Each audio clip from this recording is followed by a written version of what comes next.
Welcome back to the Keto Summit. I'm here with Chris Masterjohn. Chris Masterjohn earned his PhD in nutritional science in 2012 from the University of Connecticut, where he studied the interactions between vitamins A, D, and K. He's now an assistant professor of health and nutrition sciences at Brooklyn College in New York, where he is continuing his research on fat-soluble vitamins.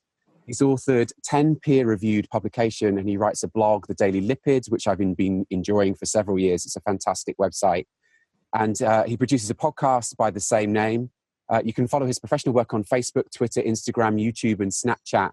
His new website, which was launched recently, chrismasterjohnphd.com, has all of his resources, which are organized very, very well. I'm really delighted with that website. Congratulations on that, Chris. Thank you so much. And thank you for joining us today. I'm so excited to have you. I feel like I've really, really benefited from your writing and speaking over the past few years. Thank you. It's great to be here. I would like to start by you talking about the work of Weston A. Price, because I think it's some really important work. And I think there might be something that we can learn about the ketogenic diet from the work that he did. So could you start by introducing us to Weston A. Price and the work? Sure. So Weston A. Price was, he was first and foremost a dentist by training. But he became one of the premier dental researchers in the early 20th century. And for 25 years, he was the director of the laboratory that became the American Dental Association's Research Institute. That organization went through some reformulation during his tenure there. But he was then inspired after that 25 years of laboratory and human research under the ADA auspices to try to better understand the causes and consequences of tooth decay by traveling the world and looking for non-modernized populations that had immunity to tooth decay. And he sort of accidentally, in that process, became one of the key pioneers of nutritional anthropology, because the work that he produced as a result of that, which I think most people would regard as his magnum opus, was a book called Nutrition and Physical Degeneration. And that book went much deeper and much broader into health than tooth decay. So he was traveling the world under the logic that at that time, American nutrition was at its worst at that time, because we were in the process where technology was allowing us to refine foods, but technology was just getting started and allowing us to discover that there was such a thing as vitamins. So we were in this lag period where all of the nutrients were being removed from our foods, but no one had figured out that they were important or figured out how to put them back in it. So, today we take a piece of white bread, and there are 1,000 reasons not to eat that piece of white bread, but that piece of white bread has many it's fortified with many nutrients that were identified as the key deficiencies that Americans were experiencing over some period of time. And as a public health intervention, they mitigated the danger of that piece of white bread. And I'm not saying that we should all eat white bread, but what I'm saying is that in Price's time, people were eating a lot of white bread, and that white bread was totally unmitigated in the disastrous consequences it had for health, because it literally had no nutrition in it except for the starch. And, maybe a tiny handful of other substances, and actually probably some toxic stuff that was added to it in the processing or whatever. So Price said, 90% of the people in America have massive tooth decay, and there's no way that I can really understand how to prevent it if I don't have a population to work with to study that doesn't have it and has that freedom. So he went out traveling the world to find populations like that, because there were rumors from ethnographers that, some people isolated from modern society did not have tooth decay.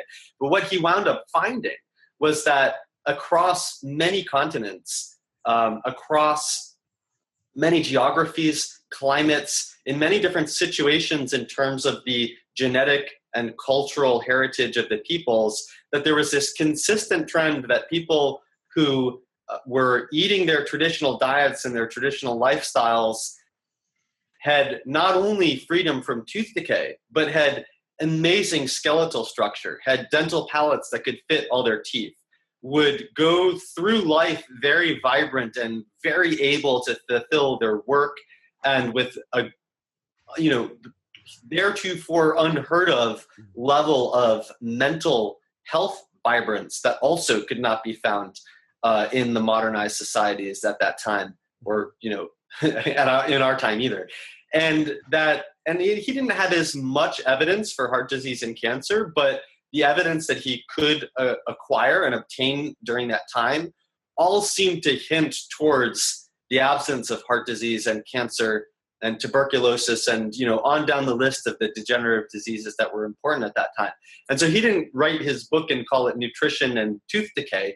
He called it Nutrition and Physical Degeneration, because he was seeing that what he was initially investigating as tooth decay was actually this much broader and deeper topic of how do you create physiological and physical vibrancy in a human being that makes that human being resilient and robust across situations, you know, not only across, like, horizontally, we could say, if we want to put it in those terms, across like Africa and Sweden and, you know, all these different places in the world, but also linearly through time. You know, the human being encounters different stresses, and these people they had the physical constitution to be resilient through their lives to all these stresses that may, you know, if their nutrition had not been supported in that way, those stresses may have gone up to the stress with health, but then that stress could have wrecked them. So in that case, I think, you know, there are a few things that you can tease out of there. And one of the principles, I think, is not surprising to anyone who's health conscious these days. And that is that as people moved from unrefined foods to a diet made of white flour, white sugar, syrups, and canned goods, their health declined. I think a lot of people nowadays would kind of be like, yeah, like, of course. You know, who advocates white flour and white sugar as the staples in the diet from a health perspective? No one. So that principle was really important at the time, but now it's kind of like obvious to us. Mm-hmm. But there are two principles, I think, that are less obvious to us. And one is the principle of nutrient density. So Weston Price noted that the traditional diets were very different in their nature, but they all placed this very strong emphasis, not just by accident, but the consciousness of the people, their collective wisdom. They actually understood that there was really important nutritional value to certain sets of nutrient-dense animal products that we now know from modern science are really rich in certain minerals and fat-soluble vitamins. And those weren't the same between the different groups, but Price broadly broke them down into 4 categories. He put in one category organ meats and egg yolks. He put in another category seafood, by which he primarily meant shellfish and to a lesser degree fish, but in general he was referring to the whole animal. So the people who ate fish ate the organs of the fish. And he put in another category dairy products, and he put in another category small insects and insects and other small animals like frogs and stuff. And of course, when you have small animals like that, even if you're not trying to, you're eating the whole animal. One of the benefits of eating like crickets or something like that is that you don't even notice that you're eating all the guts and stuff. You just bite the thing, and there you get the organs in. So that's principle number 2. And I would say, you know, by name, nutrient density is not totally unheard of. The 2010 USDA guidelines, at least with respect to the United States, actually use that term a lot as an emerging buzzword.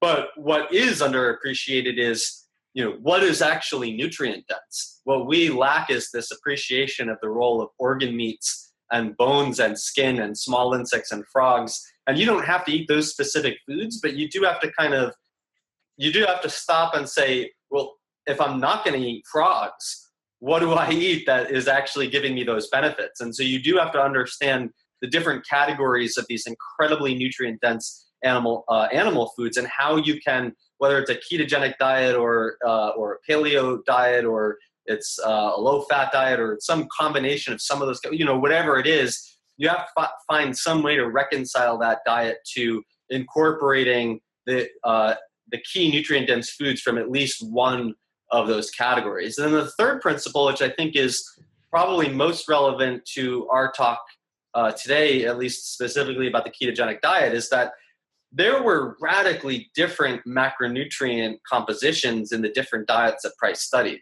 And what Price found regarding macronutrients, for the most part, is pretty consistent with what other ethnographers have found, which is that the closer you get to the equator, the more plant foods are in the diet, and the further you get from the equator, the more animal foods are in the diet. And that is generally because the further you get from the equator, the fewer plants that there are, right? So if you're in the Arctic Circle, plant foods are very, very limited. Now, Price did also note that in the Arctic, where plant foods were limited, they did make special effort to get plant foods. So when Price was describing the Inuit, it's actually interesting. If you literally go to the page in Nutrition and Physical Degeneration where he outlines their diet, he spends a paragraph or two documenting the foods that they eat. And most of the foods that he mentions by name are plant foods. And that's that. But now quantitatively, most of what they were eating were animal foods. But Price thought it worth emphasizing enough that he actually devoted 70% or so, I'm just making that number up, but roughly 2/3 of the text in his book about their diet to the plant foods that they would try to get. And he also talked about the methods that they would have to try to preserve those plant foods and so on. So people in the Arctic Circle were eating few plant foods because it was harder for them to get it, but they still tried to get plant foods. Now, if you go to the equator, people were not eating vegan diets, right? The closer you get to the equator, the fewer animal products and the more plant products, but you never get to zero animal products. So if you look at traditional hunter-gatherers or even horticulturalists or pastoralists or whatever in the tropical regions, they're probably consuming 30 or 40% of their food on a per calorie basis, probably as animal products. And that's going to, it's going to vary seasonally. It's going to vary between the different groups and whatever.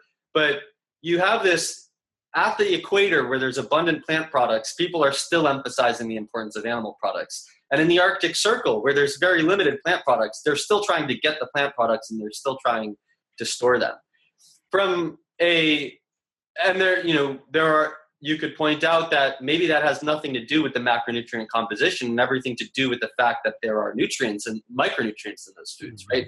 So one of the things you have to keep in mind is that whenever you change your macronutrients, you inadvertently change the micronutrients because different foods have different micronutrient profiles. So if you eliminate all the starch, you're not just eliminating starch, you're also eliminating the vitamins and minerals that tend to be found more richly in starchy foods. And that doesn't mean there's no other way to get them. It just means that the balance of micronutrients in your diet is shifting. And the more you restrict your food groups, the more conscious you need to be about planning your diet to make sure you're meeting all those micronutrient goals.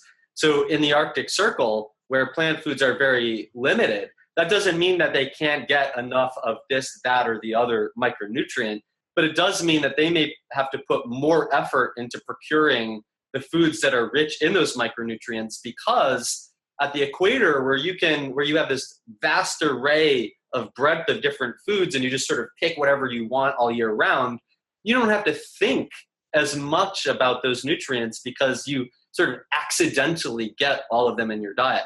And I would say in modern society, we are not, with modern transportation, we don't have those restrictions. Like it doesn't really matter that much where we are with respect to the equator. We can kind of eat, with the modern grocery store or modern online shopping, we kind of eat whatever we want. But it is still the case that if we decide to go on a vegan diet, or we decide to go on a paleo diet, or we decide to go on a ketogenic diet, or whatever it is, the more restrictions we place on the diet, the more important it becomes to plan the diet properly. And that's because when you eliminate certain foods, you in your mind are eliminating them for a certain reason. So if you're on a ketogenic diet, you're eliminating them because maybe they have carbohydrate or maybe they have too much protein. If you're vegan, you're eliminating them because they're an animal product or whatever. But you have your own idea in your mind about why you're removing that food, but that food doesn't care why you're removing it. That meat isn't going to be like, okay, I'm going to leave, but here's the zinc that I had. Like that meat just doesn't care. If that meat is going, you say goodbye meat, the meat says like, goodbye, I'm taking my zinc with me, So that's really important. But the other thing is, when you're looking at the spectrum of traditional diets, when you look at the tails of the distribution, you have to be really careful about generalizing them, because if you look at something like the Arctic Circle contains a set of environmental factors that are relatively extreme compared to most of human experience. And if you have a background in evolutionary evolution, the first thing that you would think of is, okay, what are, like, that extreme environment probably provoked natural selection for certain traits, and what would those traits be? And so on a genetic level, you are very likely to have genetic differences in people who were subjected to radically different environments for a certain amount of time. But then also, one of the things that you see in general in human evolution is that genetic change is supplemented very strongly with cultural change. So as an example, in milk drinking cultures, milk drinking will put evolutionary pressure for lactase persistence. So you keep making the lactase enzyme and you can tolerate drinking the milk. But if you have cultural evolution that says, okay, let's ferment this milk and make, whatever, like cheese or yogurt or kefir or whatever it is that eliminates a lot of that lactose, then that's going to weaken the pressure of natural selection. Right. And so you may not get those changes. So when you look at people in the Arctic Circle, there are a couple of questions that arise, which is, I would say if you just look at how some people described the Inuit diet, I would expect them to be pretty ketogenic. So the way Stephenson described their diet, it was 80% fat, maybe close to 20% protein with a very small amount of carbohydrate. I would look at that and say they're probably producing a lot of ketones on that diet. Other researchers looked at the Inuit and said they were eating more protein than that, and I would say maybe that protein would suppress ketogenesis. I don't really know the answer to that. And it may vary, right? Like the Inuit were a dynamic society across time and space. Mm-hmm. And we like to simplify things and say, right, Inuit diet was, but like you're in the UK, right? Am I right? I'm actually in Santa Cruz in California, but you're right. Oh, you're in California. Oh, okay. Sorry. All right. So the American diet, right? What is the American diet in my house? What is the American diet in your house? What is the American diet in, I'm in Brooklyn now, right? I walk down my neighborhood and I find, like the litter on the street. Like sometimes I find like chicken bones or something like that. Like someone was making chicken stock and throwing it out the window. I can go downstairs from my apartment. I can go to the run-of-the-mill grocery store and buy packages of bones and stuff to make stock. That before I was living in Brooklyn, that was, maybe I could get that at Whole Foods or I would order it on the internet, right? Mm-hmm. So like the American society is diverse and it's in flux. That was just as true of the Inuit or the Maasai or any of these other things. So we can say that in general, the Inuit were eating a diet that was, compared to most other human civilizations, very low in carbohydrate, very low in plant foods. But were the Inuit eating 80% fat, 20% protein, or was it 60-40? Or did it depend on the season? Did it depend on which Inuit you were talking about? Because the Inuit that were right on the seacoast were not necessarily eating the same thing as the Inuit that were a little bit inland, and so on and so forth. So I would say that on the whole, if we were to find ketogenic diets within the spectrum of what Weston Price studied, we would probably be most likely to find them in the Arctic Circle. But then you have to ask the questions, we are just now starting to understand what some of the genetic differences are among these other groups. And I haven't gotten the chance to study them in like extreme detail. And the sense that I've gotten is that no one really has, because we just have, a study comes out and says, these polymorphisms are more common in the Inuit. And then the question is mechanistically, what did they do? Then the question is, like you would need a controlled trial to actually show that affects whether that person has a ketogenic response to different dietary things and whatever. But one thing that we do know is that the Inuit do seem to have some genetic adaptations to burning a lot of fat for fuel that may have affected whatever their response to that diet was. But also there were cultural adaptations as well. And that not only includes collective cultural wisdom about which plant foods or which organ meats or the skin of like which stomach or whatever in the animal that they needed to harvest in order to make a complete micronutrient diet. But it's also certain things like one of the things that you could predict from a diet that's very low in carbohydrate is that would tend to lower thyroid hormone output. And one of the things that Weston Price noted in studying, I don't believe they were Inuit, but they were one of the groups that was living in the Arctic in Canada. He found that they would, whenever the moose were in mating season, the moose would get enlarged thyroid glands. And that's because thyroid hormone plays a critical role in metabolizing cholesterol to sex hormones. And so when the moose are ready to get it on, like humans can get it on whenever, but the moose are like, time to get it on, right? So so the thyroid gland enlarges, and then they get ready for fertility. So the natives in that land, they would wait for the moose to get the enlarged thyroid. They would kill the moose. They would divide up the thyroid to everyone in the group. And then 9 months later, most of their babies were born. And so Price didn't provide exact numbers, so I don't know exactly how much the peak in fertility was there. But when I look at that, I say, that was probably a cultural adaptation to the fact that carbohydrates were severely limiting in their environment. And they were compensating for that by using what to us would be a medication, but to them was a food, in terms of putting the right mix of foods together to optimize their own response to that diet in that specific environment. So I think if we are to take that third part about macronutrients and tease that into a one minute statement, it would be, to summarize all this, it would be that what Price found is that there are a lot of macronutrient compositions that are consistent with amazing health. Mm-hmm. And probably there is no fixed macronutrient ratio that everyone needs to consume.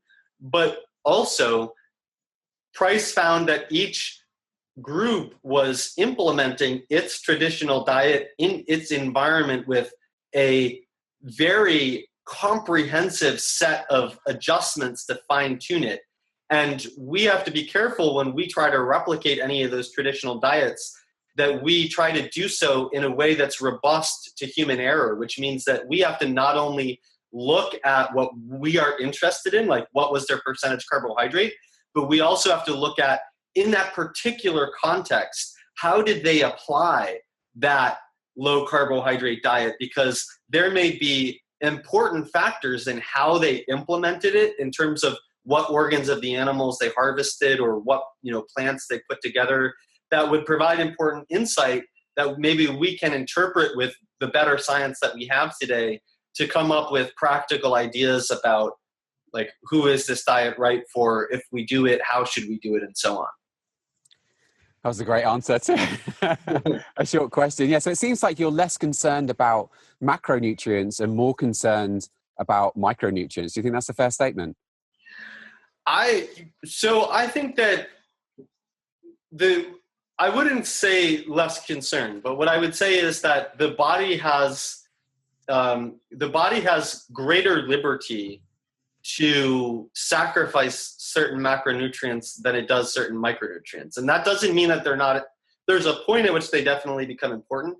But as an example, I'll give you, the micronutrients are essential raw materials that certain things just aren't, if you don't have them there, certain things just aren't going to work. Right. So there, you pick any vitamin or mineral and you have a set of, you may have a set of enzymes that depend on that mineral and can't function without it. And maybe there are some redundancies in those pathways, but in general, like if you just bring yourself to a certain level of deficiency, you can't really compensate for that by putting in more of something else. By contrast, for most of us, the range at which we're consuming macronutrients, particularly fat and carbohydrate, this is somewhat less true with protein, but especially with fat and carbohydrate, this is true. The main thing we're doing with those is using them for energy. So there's a point at which if you don't have enough fat in your body, you can't synthesize cellular membranes. But most of us, even from going from like a ketogenic diet to a high carbohydrate, low fat diet, most of that range of fluctuation it's not affecting things like the structural components of our cells. It's more affecting our energy pathways. And we are adapted to being able to utilize fat for energy, carbohydrate for energy. And so we have an enormous amount of liberty to switch those back and forth. And that's not to say that there's no consequence to switching them around, but that gives us a lot more liberty to play around with our macronutrients than it gives us to say like, well, I feel like I don't really need vitamin A. I'll get vitamin D instead. Or like, I don't really like, magnesium doesn't really appeal to me, so I'll just like get zinc. Right. You just don't get to make that choice. Yeah. So talk to me about some of the pitfalls. I'm really interested to know what you think. So take me as an application. I'm just a middle-aged guy, an entrepreneur, and my main concern is health and longevity, and as a mountain biker, perhaps performance third. So you mentioned thyroid there. Perhaps you could talk more about that and some of the potential pitfalls for someone like me? Sure. So so the way that I see a ketogenic diet is I would see it as a form of stress. And by that, I don't mean that it's a bad thing, but I would see exercise as a form of stress. I would see, fasting as a form of stress. And one thing that, so let's compare ketogenic diet and fasting as an example.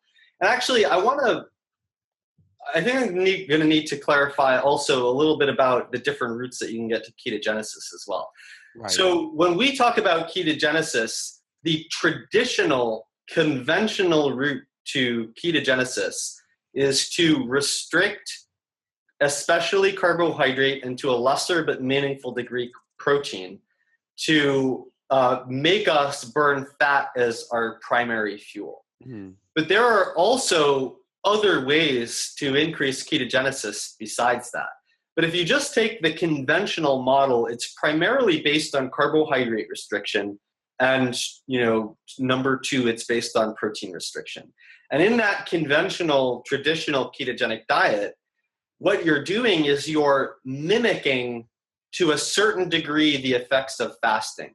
Right. So in fasting, you're not eating anything. And so you're not mimicking the hypocaloric nature of fasting or acaloric nature of fasting. But when we go through a fasting feeding cycle, a lot of the effects that we traditionally call, quote unquote, the fed state are a result of insulin signaling.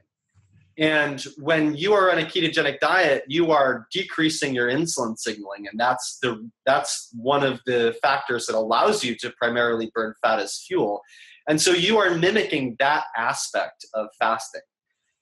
And in that case, what the potential pitfall is that, and I think with fasting, this is really intuitive, right? Like with fasting, if you do it perpetually and absolutely, you will die. Mm-hmm. But we can have a whole body of literature about the benefits of fasting. And that's because we are meant to cycle through fasting and feeding stages. And if you look at that cycle, there are numerous positive things about the fed state that are not simply a result of having calories, but are primarily driven by insulin. So, for example, insulin is supporting thyroid function. And when I look at its role in supporting thyroid function, the way that I see that is insulin is acting as a signal of short-term energy status. And that's because our glycogen supply, our carbohydrate stores, are really a short-term energy supply. We can store maybe 1, 2, 3 days of glycogen, whereas we can store months worth of fat. And to be honest, like no one, I don't think, has ever successfully just like burned through that 3 months of fat and then like come out at 0% body fat and done anything positive besides die. Right. So our body is really hardwired to see our carbohydrate supply as an index of our short-term energy status. And our body fat as an index of our long-term energy status. And so when I look at the role of insulin in supporting proper thyroid function, what I see it coming down to is the body is assessing these conditions and saying, do I have enough energy here? And if body fat levels are adequate and insulin signaling is robust, then that signals to the body that there's plenty of energy around. Now, if you restrict that insulin signaling, will you compromise thyroid activity to such a point that it interferes with your functioning? I think that really depends, because, if someone is like, just take body fat and carbohydrate supply. Body fat, acting as the long-term energy supply, is promoting leptin, which is basically a signal of how much body fat you have and your long-term energy status. Leptin and insulin are doing numerous things that are kind of redundant upon each other. And, if you think from an engineering perspective, that's what you want. You want numerous redundant pathways so that you are robust to changes. And if we didn't have those robust pathways, if we didn't have redundancy in the pathways, we would be less robust to changes. It would be like, oh no, you didn't eat enough carbohydrate that day, like your thyroid died, right? So one of the things that I would look at is, what is caloric intake like and what is body fat intake like? I think if someone is straining, if someone is really trying hard to get a ripped six-pack or something like that, and I'm not saying that's impossible, I'm just saying that the closer you get to trying to minimize your body fat, the more stress you're putting on that exact same system. And so if you are simultaneously also severely restricting carbohydrate, then those stresses on that system can add up, and the risk of lowering thyroid function can multiply. But there is also, I would say that we could take fasting, carbohydrate restriction, exercise, psychological stress, emotional stress, many things that we would typically think of as good, things we would typically think of as bad. We could broadly, very generally say these are all stressors, and we could imagine a bucket that contains all our stress. And one of the things that determines whether any of those things is going to actually be good or bad is all dependent on, is that bucket full, or does that bucket have some space in it? If we imagine a bucket that all of our stresses are going into, then that is a way to help envision what is an amount of stress that our body can adaptively respond to. And so if on top of trying to get body fat as low as we can, eating a hypocaloric diet, severely restricting carbohydrate, working out at high intensity 5 days a week for an hour, and on top of that, we put in not sleeping, dealing with work stress, like everyone's set of stressors that goes into that bucket is going to be different, but anyone can sit back and sort of, it's not the easiest thing to put an exact number on any of these things, but you can kind of sit down and intuitively say, how stressed out am I by my, what am I dealing with my family, by what I'm dealing with my significant other or lack of significant other, by my, my work stress and all of those things. And I think if you were to imagine that bucket and it seems like it's getting really full, then that just means that any of those other stresses like fasting or like ketogenic dieting or like low carbohydrate dieting or like exercise, the same exercise that's making someone else fit, may be doing your body harm, because all of those stresses are coming down on the thyroid gland. Right. And the thyroid's like kind of is like, not the right time, folks. I'm out of here. So is there a way that you could quantify this? If I was to run a blood chemistry and I was to look at TSH and a total T4 and free T4 and free T3 and all of those markers, is there a pattern that you would see in thyroid physiology that maybe you could detect this situation and there's a pattern you could see and a pattern you can't see. So the pattern that you can see is the main way that insulin seems to support thyroid function. And so we can clearly see in randomized controlled trials of carbohydrate restriction that the responses line up with this. We have a very preliminary understanding of mechanistically what's going on to make this happen. What seems to be happening is that insulin is acting directly on the thyroid gland to support numerous aspects of thyroid hormone production. and then is acting on tissues outside the gland to convert the T4 precursor to the fully active T3. And because of that, it's not acting, or it doesn't seem to primarily be acting on the hypothalamus. And the hypothalamus is what, or the pituitary. So the hypothalamus is the part of the brain that says, okay, we have enough energy, we have low enough stress. Let's tell the pituitary gland to coordinate an increase in thyroid hormone. And the pituitary gland is what makes TSH. And so because insulin is kind of bypassing that process and acting on the thyroid gland and then acting on the other tissues that activate thyroid hormone, I would not expect TSH to be the primary thing that would be affected here. And the downside to that is that most people who just get basic thyroid screening at the general practitioner or whatever are just getting TSH. So I wouldn't expect to see anything in that. And I think the randomized controlled trials that have looked at this kind of back that up, that TSH is not the thing that you see.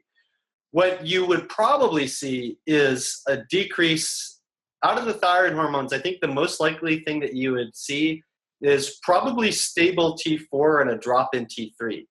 And the reason that happens is that if you're producing less thyroid hormone and then you are more slowly activating T4 to T3, the slower activation of T4 to T3 causes a backup in the system, and that would cause T4 to rise, but you're not making enough T4 in the first place. So T4 just kind of hangs out in the middle and doesn't go anywhere, and then T3 tends to drop. So if you're getting a full thyroid panel, the number one most likely thing that I would expect to see would be a drop in T3 or free T3. But I want to clarify that that's the thing that you would see. There's one other thing that you wouldn't see. The thing that you wouldn't see with a thyroid panel is that, say you have T3, you have the fully active thyroid hormone. Then the question is, then what happens? Well, really nothing much happens unless that T3 gets into the cell and then binds to its nuclear receptor and then alters the expression of a bunch of genes that then leads to a physiological response. And we know very little about what causes T3 to get in the cell in the first place. It was only in the last decade that we discovered the transporter that makes that happen, and that's only because there's a rare genetic defect in that transporter. But we know practically nothing about how nutrition impacts that transporter. One thing that we do know is that an elevation of free fatty acids can inhibit the binding of thyroid hormone to its nuclear receptor, and that can cause a decrease in the physiological response to thyroid hormone, but it doesn't necessarily cause any change in thyroid hormone blood levels. In fact, maybe it causes a backup if what we talked about before, you're backing it up and that causes T4 to stabilize. Well, if you're getting less T3, but it's not doing anything, then that also could cause T3 to stabilize. So it may be that in some people, the most important mechanistic thing going on is the elevation of free fatty acids. And think about what causes free fatty acids to elevate. Well, number one, if you shift what you're burning for fuel towards fat, that will be one thing, but also the stress response causes an elevation of free fatty acids. Then the question is, how high is too high? That may come back to that question of how full is your stress bucket, right? Because if you're burning fat for fuel, then of course you'll get more free fatty acids. But if you combine that with an elevated stress response and that doubles or triples, then that's the point where you really see an important physiological effect. So, to be honest, you could probably measure like free fatty acids, or it might be called non-esterified fatty acids, or NEFA or something like that. But to be honest, because of the complexity of this, I really think that it's critical to not exclusively rely on blood measurements and to actually look at some of the signs and symptoms and also some of the blood measurements that are downstream from thyroid hormone. So in terms of signs and symptoms, I mean, you can just sort of Google this, and the way they play out is different in everybody, but some of the more common ones are like puffy bags under the eyes, hair falling out, eyelashes falling out, brain fog, fatigue, poor libido, and things like that. But again, like one set of symptoms could be totally different in one person versus another person. But in terms of objective quantifiable blood measurements that we can look at, when thyroid hormone declines, you become less able to convert cholesterol to sex hormones. So if your cholesterol, particularly your LDL cholesterol, is rising, and that happens in conjunction with, say, low testosterone in a male, or any defect in the sex hormone profile. So, but like low estrogens or progesterone in a female, maybe defects in females that kind of mimic polycystic ovarian syndrome, where you see an increase in androgens and et cetera, et cetera. Maybe that also falls under that category, but definitely a decrease in the major sex hormones that you would expect for a given sex. If you see that in conjunction with high cholesterol, that is an overall pattern where I would say that is screaming out low physiological, biological activity of thyroid hormone. And if you see that, even if you don't see a drop in T3, but you have all of the dietary and lifestyle factors that we were talking about that could lead to that situation, then I think at some point you have to say, like, if 70% of the markers are leaning in that direction, let's try to develop some actionable steps to see if we can come up with a low-risk way to address that problem and see if it helps, instead of trying to find the other 30% of markers that are going to corroborate that for sure. Because just like sometimes it's just not the case that you see every single marker lining up like that. Okay. And then do you think, how important are the symptoms? So the symptoms that you described that I recognize as being associated with low thyroid function are the exact opposite of the way that I feel on a ketogenic diet, right? I feel great energy. I'm able Well, that sounds fantastic. Yeah, fantastic, Yeah. And at the same time, I may see some of the things that you describe on the blood chemistry. So which would you pay more attention to? So the symptoms are, on the one hand, they're very important. On the other hand, you have to keep in mind that they are highly variable. Mm-hmm. So the thing is, thyroid hormone is not signaling an increase in sex hormones. Thyroid hormone is not a signal to make your hair really nice. Thyroid hormone is its primary role is to increase your metabolic rate. Right. And then the question is, what do you do with that metabolic rate? Right? So take, for example, a 7-year-old. Thyroid hormone does not increase sex hormones in a 7-year-old, because the 7-year-old, well, I mean, maybe some 7-year-olds, but like in general, the 7-year-old let's make this really robust and say a 4-year-old. Okay. Thyroid hormone does not cause any appreciable increase in sex hormones in a 4-year-old. And the reason is that 4-year-old has not initiated the program for biological maturity of the fertility process. And so thyroid hormone is not the thing that causes that program to initiate. Thyroid hormone just increases the metabolic rate. So in that child, does that mean thyroid hormone is not important? No. In that child, if that child doesn't have thyroid hormone, that child will stop growing. That child's brain will stop developing, right? So in that child, thyroid hormone is absolutely as important as it is in the 23-year-old. But that child, if that child is deficient in thyroid hormone, that child is at risk of cretinism, which is a defect in growth and development that powerfully impacts the physical and the neurological development of that child on a permanent basis. That 23-year-old will probably be much more sensitive to the impact on sex hormones, not because a high metabolic rate makes you make sex hormones, but because a high metabolic rate allows you to make sex hormones. So if you take that child, you say that child develops cretinism, and then you catch it early and you fix that. Are you scared that fixing thyroid hormone will cause that child to get premature puberty?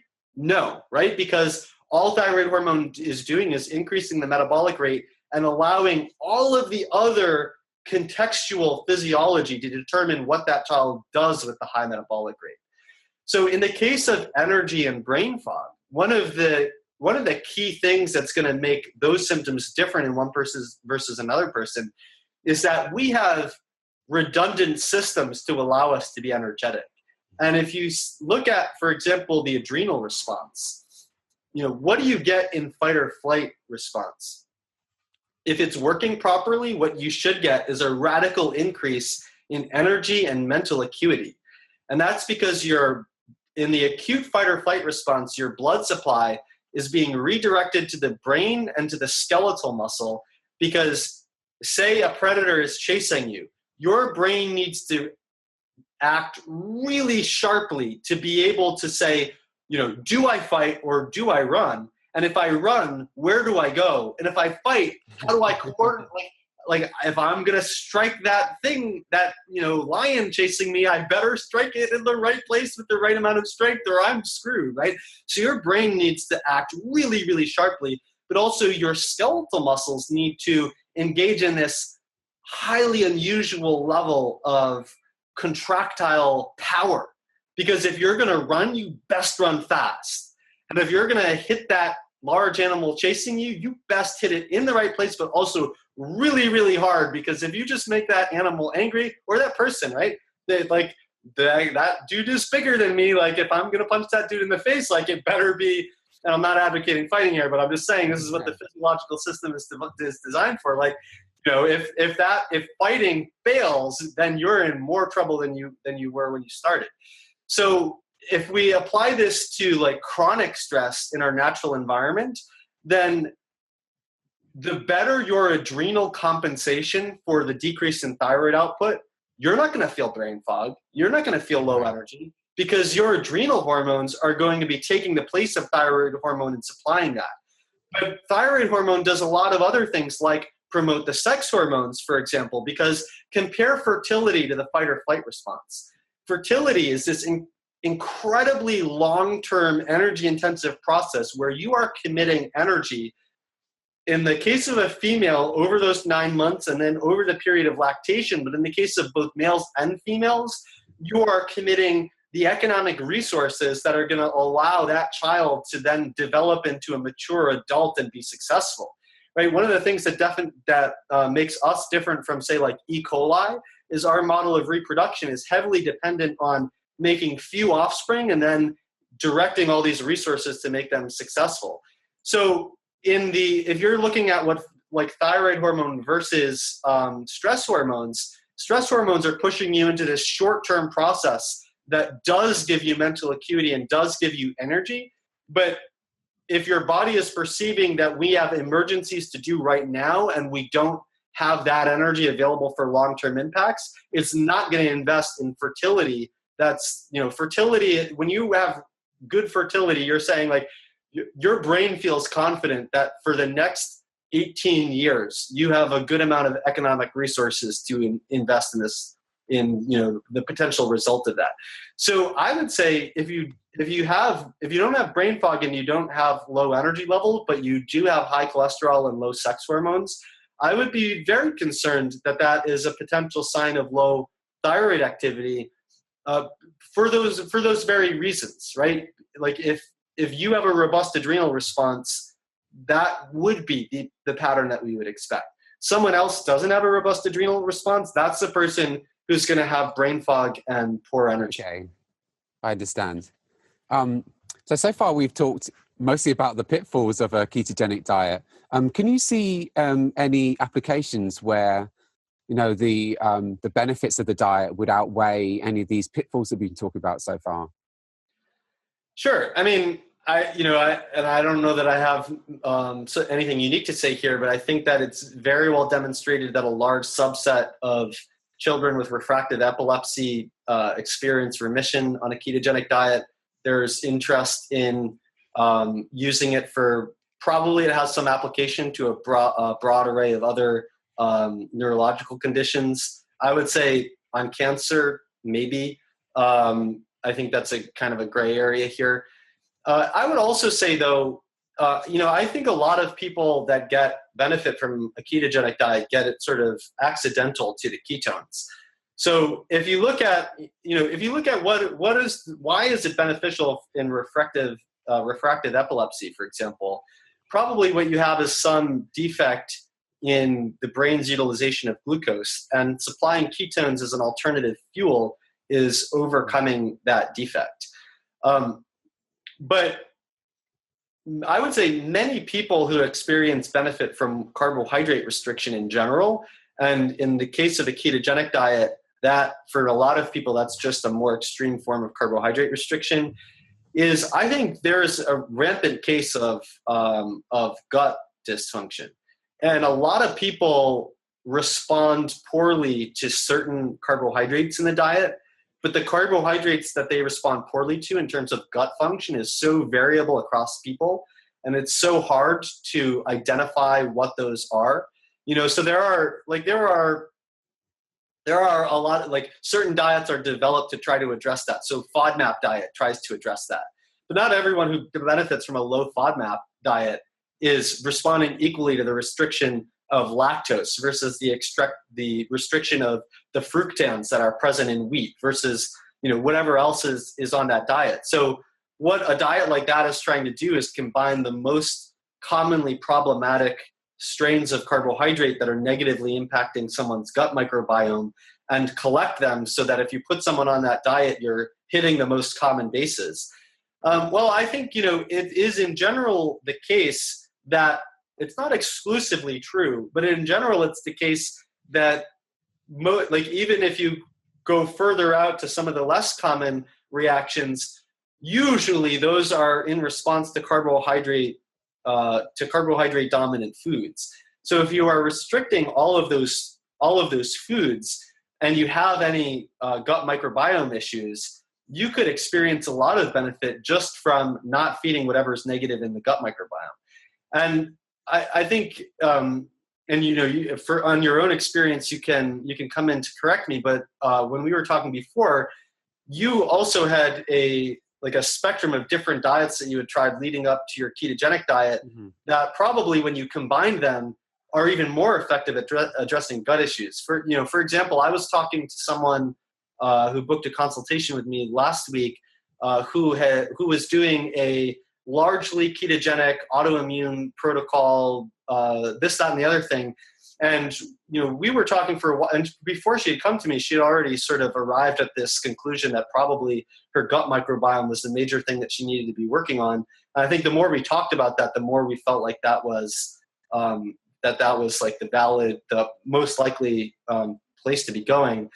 And I think if you have someone who has this array of potential problems coming from a dysfunctional gut microbiome, I don't necessarily think that a ketogenic diet is necessarily the long-term solution to that. But I do think for many people, there are some people where you say, oh, nourish the good bugs by providing a lot of legumes in the diet or something like that. And that person just can't get to that point because their gut microbiome is reacting negatively to all of the carbohydrate load in the legumes. So when you clear out all of those carbohydrates, there's probably a huge subset of people who are experiencing benefit just because you're taking out all of the foods that are negatively affecting their gut microbiome. And it may be that the long-term solution for that person is to eventually transition into a diet that's richer in soluble fibers to nourish the positive aspects of their gut microbiome. But many people, just because of the nature of their microbiome, can't just go to a diet that's really high in all these soluble fibers, and they need something more restrictive at first. If you look at some of the diets that are trying to address the gut microbiome, like most people who are on the GAPS diet, they're probably pretty ketogenic, particularly at the beginning of that diet, because everything that they're restricting is a carbohydrate food. They're restricting calories, et cetera, et cetera. I would be really surprised if they weren't ketogenic. But, in that case, is it the production of ketones that's valuable, or is it the restriction of carbohydrate that's valuable?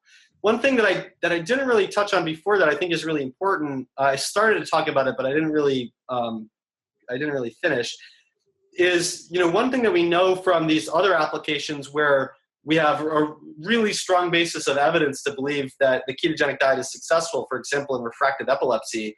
One of the movements that we've seen in that is towards a medium chain triglyceride version of the ketogenic diet. And the traditional ketogenic diet is based on restricting carbohydrate and protein and insulin.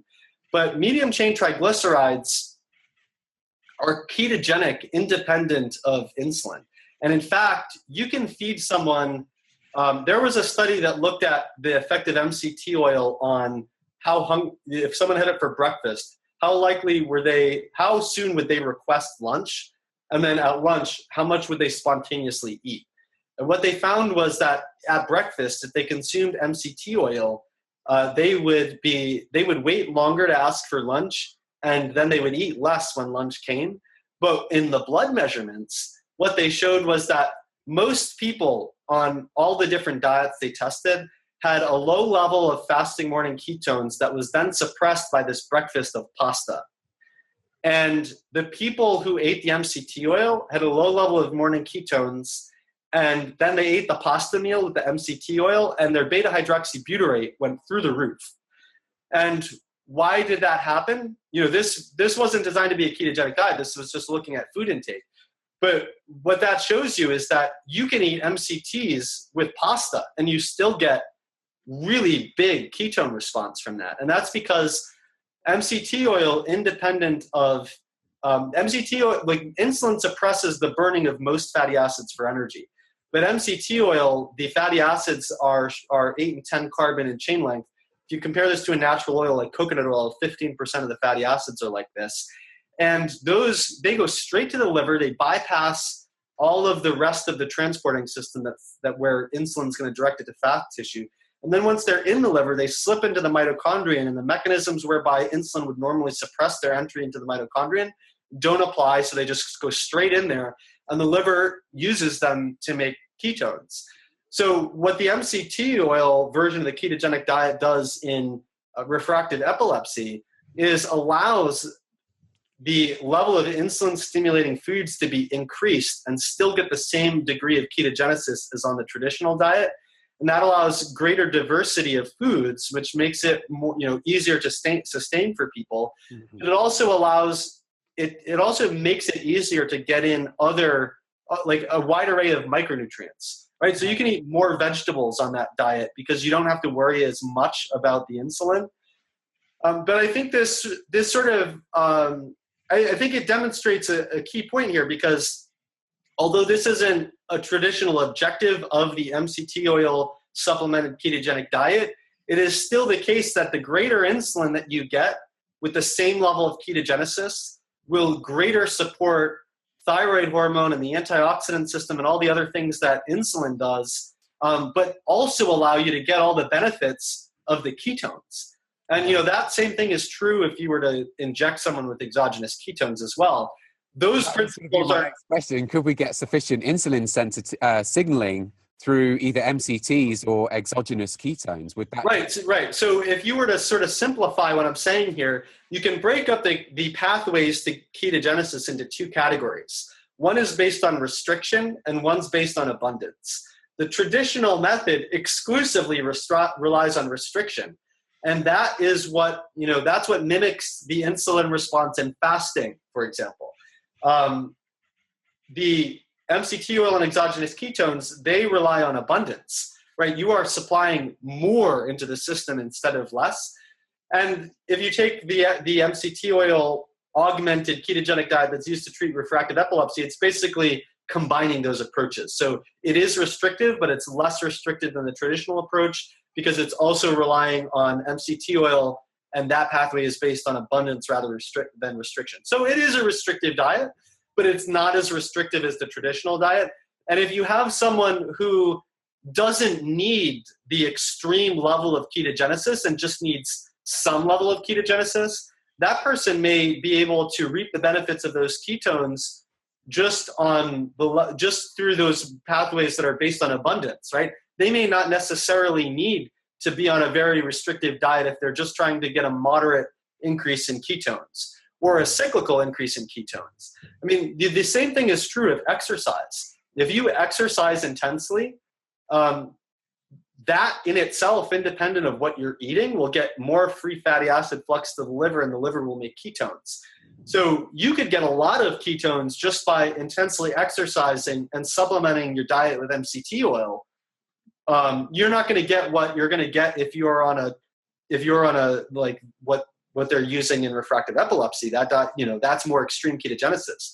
But you will get a lot of ketones just utilizing those simple principles. Mm-hmm. So the question then becomes, is it the ketones or is it the carbohydrate restriction?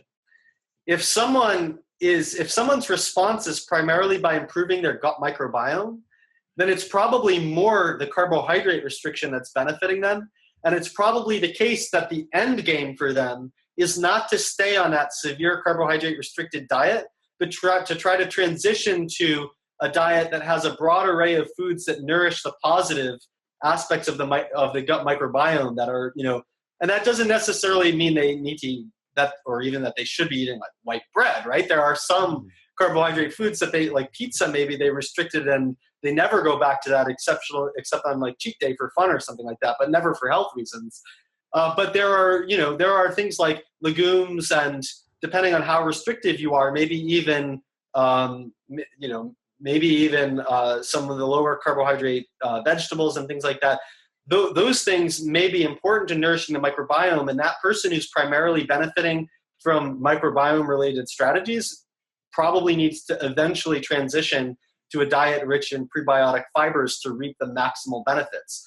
Whereas someone who's primarily experiencing the benefit of using ketones as a fuel, if they transition into a 70% carbohydrate diet, they're not going to get any of that benefit that they were getting from the ketogenesis, unless they are putting a lot of emphasis on these alternative mechanisms of promoting ketogenesis. You can eat whatever you want and inject yourself with exogenous ketones, and you'll get ketones in your blood for sure. But also, you can eat pasta for breakfast. Not that I recommend that, but if you eat pasta for breakfast and 20% of that meal is MCT oil, I guarantee you 2 hours later, you're going to have pretty high beta hydroxybutyrate levels in your blood. So I think on a practical level, you really have to ask the question, why am I on the ketogenic diet? What benefit am I getting? And then you need to revisit that from time to time. Like, my original hypothesis was I'm on the ketogenic diet for A, B, and C reasons, and I'm going to get X, Y, and Z benefits. Okay, it's 3 months later. Let's look back at this. Based on my current experience and my current data, does that support that? Would I change that? Would I revise that? And you always need to be thinking about this because the person, like, let's take the person who's benefiting from the microbiome. That person, let's take the person who doesn't know that, right? They go on the ketogenic diet because they heard about it on a podcast and it sounded really great. And so they were like, let me just do this, right? And then they get these benefits and they're like, yeah, this is because beta hydroxybutyrate is like doing this and this in the mitochondria of this brain cell or whatever. And in fact, no, they're just like getting rid of some really nasty stuff that was producing, neurotoxins in their guts. Right, the gut's a little toxin factory. And then so, 3 months later, like, yes, they felt great. Yes, the keto diet worked. But 3 months later, 6 months later, if you revisit that, you may say, like, wait a second, if my original hypothesis was true, I would have expected this, but I kind of got that. You always want to be doing that feedback, because the diet that helps you now is not necessarily the diet that helps you later. The diet that helped you 2 years ago is not necessarily the diet that helps you now. And you need to have the intellectual liberty to be able to reevaluate those decisions all the time, right? Like some of my past dietary decisions, I say, you know what, that was a bad idea at the time, and I'm glad I changed it. I'm sorry it took me 2 years. Other dietary decisions, I can look back and say, you know what, that was a great idea at the time. I did what I thought it was going to do, but right now my situation's a little bit different, and it doesn't make sense for me to be doing that right now. And if we can have that, then that prevents us from getting stuck in a rut. Yeah, that's really great advice. And just to go back to what you said earlier, you're absolutely right that the main benefit that I had was from eliminating wheat. And I would say that the ketogenic diet has really been icing on the cake, whereas eliminating wheat was, it gave me my life. Yeah. We could take the same analysis and go to other dietary patterns, right? What is the most common reason that people eliminate wheat? It's because of gluten. Who could count the numbers of people who go on a gluten-free diet because gluten is bad but they couldn't tell you what gluten is, right? I'm not saying that that's like there's the well knowledgeable people that listen to all the podcasts and whatever, but then there's also like the people who saw like, they saw the title, like 5 steps to do whatever that popped up on Google, and remove gluten was top one. They didn't read the article and they went on a gluten-free diet, right? So if you're thinking about benefiting the gut, wheat is also really high in fructans, which are one of the main things that are restricted on the FODMAP diet. Mm-hmm. So you went on the gluten-free diet because whatever, and it worked. Even that doesn't mean that it was the gluten. It may well have been the wheat, right? Mm-hmm. But if you can reevaluate that decision and try to understand whether it was the gluten or whether it was the fructans, that gives you a lot of information that can be helpful if maybe it resolved 90% of the symptoms. Mm-hmm. Well, what are you going to do with the other 10%? Well, if it was the gluten, I don't know what you're going to do. Try to avoid trace amounts of gluten, or accidental gluten exposure in the restaurant. But if it was the fructans, you could say, well, hey, maybe I don't tolerate lactose, or maybe I don't tolerate something else that's in this low FODMAP diet. And maybe the low FODMAP diet helps you resolve those residual things. If you constantly reevaluate your decisions in the light of new information, you can be on that track to make those older experiences get you to new heights. But if you never reevaluate, then those old experiences, whatever the payoff you get from them is just, it stays fixed at whatever your initial benefit was at best. Constant reevaluation. I like that. That's a good point to end this talk on, I think. Really, really helpful. Thank you very much, Chris. Awesome. Thank you so much for inviting me. It was fantastic and fun. Yeah, thank you very much. Is the Chris Masterjohn PhD is the website now, and like I say, the podcast is phenomenal. I've really, really been enjoying that. Is there anything else that you want people to know about? Right now I have some exciting things under the wraps that I'm working on. I've learned some lessons that I'm just gonna withhold and promote them when I'm closer to releasing them. I do have a lot of exciting things going on, but right now I'll just say chrismasterjohnphd.com is home to all my content. I have, of course, my blog and my podcast is there, the Daily Lipid and the favorite podcast app. I'm on social media, Facebook, Instagram, Twitter, and Snapchat. I'll spill the beans a little bit. I have a report that I'm working on that I'm really excited, that is about how to use the new cutting edge science of resolving inflammation in order to add a lot of new practical information, and also revise a lot of what we've tended to think over the last 10 or 20 years about how to combat inflammation, because everything has been focused on preventing the initiation of inflammation, getting rid of inflammatory triggers.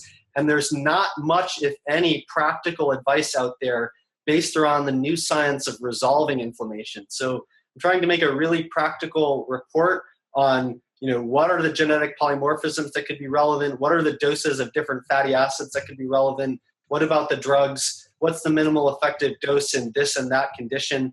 And I also got approached by an old friend who developed a platform to make web apps where there are some out there. If you take, for example, NutriHacker and Genetic Genie, these things or Prometheus, where you take your raw 23andMe data and you plug it in, you get a report. I have an old friend who made a platform to make it really easy to make those web apps. And so he approached me to partner with him to make some of those. So I'm actually going to release these in packages where you can have this. I mean, you could get it with or without it, but you could get the report and get the web app together and kind of use it as a comprehensive package to totally assess everything that's going on in you and make it really practical. So I'll spill the major beans there. I'm not going to give it a date yet. I'm really excited about it. And it'll be out when it's out. Yeah. Okay, so if I go to chrismasterjohnphd.com and I sign up to your newsletter, will you email me and tell me when it's finished? Oh, for sure. Yeah. Excellent. Yeah. So I just started a new newsletter. If you go onto the homepage, there's a button there, you can subscribe to it. And you'll get a few emails from me over the course of the week introducing you to the vision for my site. And then I'll tone it down to a short weekly insight. And then, that will also be the list where if something big and epic comes along, I'll announce exactly how to get it. And is there going to be a vitamin K2 assay?